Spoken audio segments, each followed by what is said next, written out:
Chris Sewall here, baseball card collector, investor, dealer in that order. Welcome everyone. Recently got back 3 vintage PSA orders, and if you've ever seen any of my PSA reveal videos, you know that I often make predictions ahead of time. And yeah, I mean, I usually do pretty good. Something like 80 to 90% are within the range that I predict, and there'll usually be a small amount, like let's say 10 to 20% that are maybe one grade lower, and then there'll be a couple scattered here and there that are significantly lower, and often those make sense after I see the card. Oh yeah, I missed that. Or but sometimes they'll just be true puzzlers. Well, in the last 3 orders I got, which were each sort of 20 to 25 card orders, and they were all vintage. There were a ton of puzzlers, and if it was just one order, you could say, okay, maybe it was just that one specific grader was really strict, but it was across 3 orders, so it was a little bit surprising. And I'm just going to go over some of the cards from those orders here, and yeah, discuss what it means.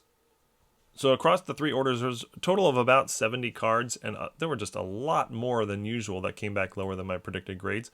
I pulled out 15 just to sort of represent it, and not all of these are like egregious, but yeah, I mean, the grades are just across the board were incredibly low. Here's a 1956 Topps Luis Aparicio rookie, Hall of Famer, and this got a PSA 4, and I mean, it's off-centered in both directions, so that's the obvious thing, but other than that, there's nothing to complain about. Everything's sharp. The surface is super sharp. The corners and edges are all super sharp. I mean, very, very, very light tipping of a corner or two, maybe. The back is very, very clean as well. No issues anywhere on the back. It's really just the centering, and the centering's off definitely, but it's not like wildly off. It's got a 4. I had put 5 or 6, but I really thought this had a good shot at a 6. I mean, with the centering, okay, maybe not, but this should be a 5.5 easy. I don't really have an explanation for that. Here's an extreme puzzler, 1968 Topps Pete Rose. It's got a 4. It's centered very well in both directions. If you look over the surface, there's absolutely no surface issues that I could find. Very, very, very lightly tipped corners. I mean, this card almost looks, I don't want to say pack fresh, but it almost looks pack fresh. There's barely even any chipping on the back, which is quite common with the bright yellow back. You often see chipping along the edges, almost none of it. I mean, this card got a 4. I had put 7 or 8 as my prediction. I cannot figure out what was going on with that. A 1967 Topps Mickey Mantle. This one got authentic, so at least you can say, okay, there's something wrong with it. I'd predicted 4 or 5. It's off-centered, left to right, and there's some soft corners, but I mean, I couldn't find anything that would suggest this was authentic. It's not short in any direction. It's not short top to bottom or left to right. Doesn't rattle around at all. I couldn't find anything suggesting that it's been altered or trimmed or anything. I mean, authentic suggests that it's been altered. I couldn't find anything suggesting that it's been altered. So this is not one where I'm complaining about the grade. This is one where I need an explanation. PSA needs to explain why this card is authentic. To me, it's a solid mid-grade card. Put trimmed on there, or put something, so at least I know what to look for. I mean, I looked this card over for a couple of minutes and didn't find anything suggesting there was anything wrong with it. Here's another absolute puzzler, 1968 Pwcc, Carl Yastrzemski World Series card. Smashes 2 home runs. It's got a 5. I mean, I'd put 8 or 9 as my prediction. The card is absolutely pack fresh. It's centered everywhere. There's no issues with any of the surface. The corners and edges are all very, very, very sharp. I don't see any problem with this card. I mean, is it 60-40 centering? Yeah, I guess. I guess the back is a little bit off center, but look, even the back has almost no chipping. A couple of the corners maybe have a little bit of chipping on the back. This card's just a razor blazer card. It got a 5. Again, absolute puzzler. Like I've been saying, there's been a bunch of them in these orders. This card, okay, this one I'm not that familiar with. 1923 W580. It's a boxing card of Charlie White. It's a hand cut card, so meaning somebody actually had to cut it out of so the edges aren't super straight, but that's standard with hand cut cards. This got a 3. There's nothing wrong with this card at all, other than I guess the cut, but everything else is clean. There's no creases. There's no centering issues. There's no dinged corners. There's no, the only thing wrong with it is the cut in theory. So either if the cut's bad, it should get an authentic. If the cut is fine, it should get a very high grade because it's a very high grade looking card. A 3 makes absolutely no sense to me. It has this tiny little dot on the back, I guess, but a 3 just doesn't make any sense to me for a grade for that card. And it's the same. Here's another example. I actually sent in a bunch of these. This one got a 2.5. At least this one's off-centered. But again, without this, other than the centering, there's nothing wrong with the card. It's clean. It's sharp. You know, again, if the cut is bad, okay, but then it should be authentic, right? It shouldn't get a number grade if the cut is bad. Just nothing wrong with the card. I don't see what I don't see any justification for this card getting a 2.5. It doesn't make any sense to me. Like a 2.5 suggests there's like a small crease or something somewhere. But 1959 Topps Mickey Mantle All-Star. This got a 4. This one wasn't as bad as some of the others. But I mean, a 4, like, look at this card. Like, where's the problem? Centered really well. It does have a soft lower right corner. But, I mean, nothing gross. It's centered really well. There's no surface issues. Lightly tipped corners, edges all look great. I don't know how you can justify calling this card a 4. You know, where's the issue? Where's the issue other than that lower right corner, which, you know, might make this. You know, I think a 6 is more appropriate of a grade for this mantle, and that's, you know, hundreds of dollars of difference there.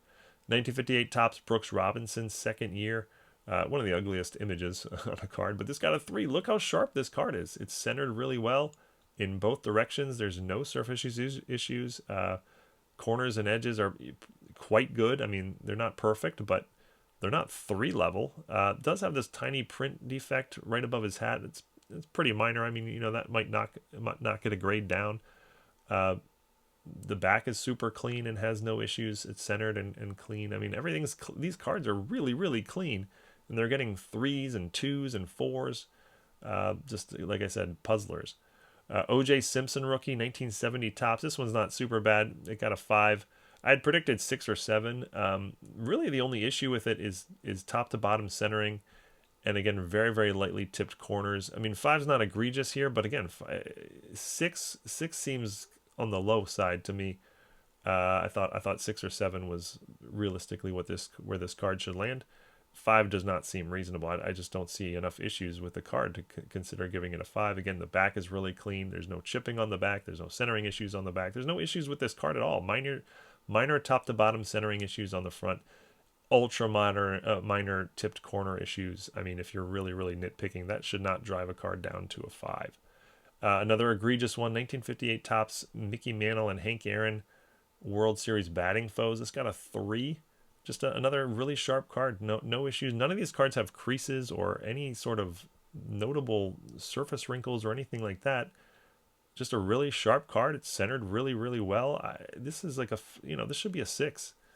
And somehow it got here a 3. And, you know, often when that happens, you'll look at the card real closely and there'll be some minor surface wrinkle on the back that you missed. And okay, I couldn't find that on any of these cards. None of them. Looked it over really, really closely everywhere I could find. And I mean, this card being a 3 it's got to be one of the nicest 3s I've ever seen. So, you know, I'm again, just puzzlers all around here. Next is a 1959, I think it's Fleer. Yeah, 1959 Fleer 3 Stooges. There's an entire, I think it's an 80 card set. This is card number 45. And this got this got an EX5, and it's a pack fresh looking card. I mean, I feel like I'm a broken record here, so my apologies for that. But there's just I don't even know where a flaw is. I'd predicted 8 or 9, and I mean, yeah, that's what it looks like, right? I mean, if I'm missing something in any of these, please leave it in the comments and let me know. I don't see anything.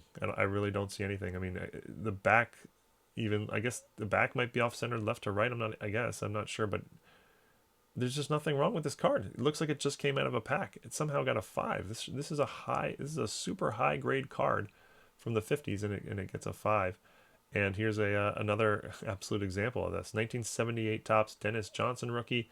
I thought this was a 9. I had predicted 8 or 9, but I secretly was like, well, it's got to be a 9, and maybe it has a chance at a 10. Absolute pack fresh card. Razor blazer, and any category you look at, the corners are all perfectly sharp, edges are all perfectly sharp, nothing wrong with the surface, centered, dead nut centered in both directions. You know, again, if I'm missing something, or if you see something I'm missing, let me know. The back is off centered left to right. That's the only thing you can point to. Back centering is often not, you know, factored in heavily when you went for PSA. So I thought this was a 9 all day. If it came back an 8, okay, but a 5, I mean, what's causing this card to be a 5? I really just don't know. 1959 Topps Jim Brown. This is a second year card. PSA 4. This one not as bad as some of the others, but I mean, again, a 4. Look at this card, centered perfectly. No issues. There's just no issues on any of these cards. Lightly tipped corners. I mean, this one does have lightly tipped corners. Not 4 level. If you can find something else, please let me know. But yeah, lightly tipped corners. I think this is a 6 easy. Somehow here it got a 4. Again, I looked all these cards over to see if I'm missing something, and I'm just not. I just couldn't find anything. The back is really clean. Nothing wrong with the back. I don't really know what was going on with these 3 orders, but these are the worst 3 orders I've ever gotten in this category. Like, I've never gotten orders with this many puzzlers before, especially with vintage. This one got a 2. I mean, a 2. Like, you know, the bottom corners are soft. Yeah, the bottom corners are soft, and the top corners are lightly tipped. I guess it's a little off-centered. But, I mean, a 2 is like a damaged card. You know, it's creased, or there's some serious issues with it to get a 2. This card does not have serious issues. It has some minor issues, but it's a solid mid-grade card. It's not an ultra low-grade card. Nobody would look at this card and be like, oh, that's really low grade. No, it's a mid-grade card. So I don't see how this got a 2. And I mean, think of some of the 2s you've seen in, you know, heavy creasing and, you know, things like that. Speaking of 2s, here's a 1938 Goudey Bobby Doerr rookie, and he's a Hall of Famer. This also got a 2, and this card, at least there's an explanation for why it got a 2. It's not an explanation I would buy, but at least I could come up with an argument if someone really wanted to as to why it got a 2. The front of the card is just an absolute blazer. It's centered really well. Corners and edges are razor sharp. There's no surface issues. Look how clean that card is. A beautiful, you know, 80-year-old card or whatever it is. The back does have this really light stain at the bottom here, and yeah, if somebody were to say, well, that's why it got a 2, okay, at least I could buy that. But you know, these Goudey cards often have staining and things like that on the back. It's quite common, and PSA will often overlook it. Like, I've seen many Babe Ruth 1933 Goudeys with much worse back issues than that have, you know, that are 4s, 5s, and 6s and things like that. So this card getting a 2, you know, again, at least there's an explanation, but I don't think it's a reasonable explanation. But there you have it. You know, and I apologize if I came off as a little bit whiny in this video, but you know, these are pretty frustrating orders. I had some really high hopes for some of these cards, and they came back, you know, 2s and 3s and 4s and things like that. But I don't know if this speaks to like a bigger trend. We all know that PSA has gotten stricter over the last few years. You know, I want to say 3-4 years. That's unquestionably true. But you know, are they continuing to get stricter? Like, this is the strictest order I've ever. These 3 orders are the strictest orders I've ever gotten. So is that a trend continuing? They're getting stricter, even more strict. I have a bunch more vintage orders at PSA now, so I guess we'll find out, you know, shortly. But yeah, hope everyone enjoyed. And again, if you saw anything on any of the cards, please leave it in the comments. Really curious about that. And if you have any thoughts about any of this, of course, I would love to hear it as well. But until next time, have a great rest of your day. Thanks, everyone.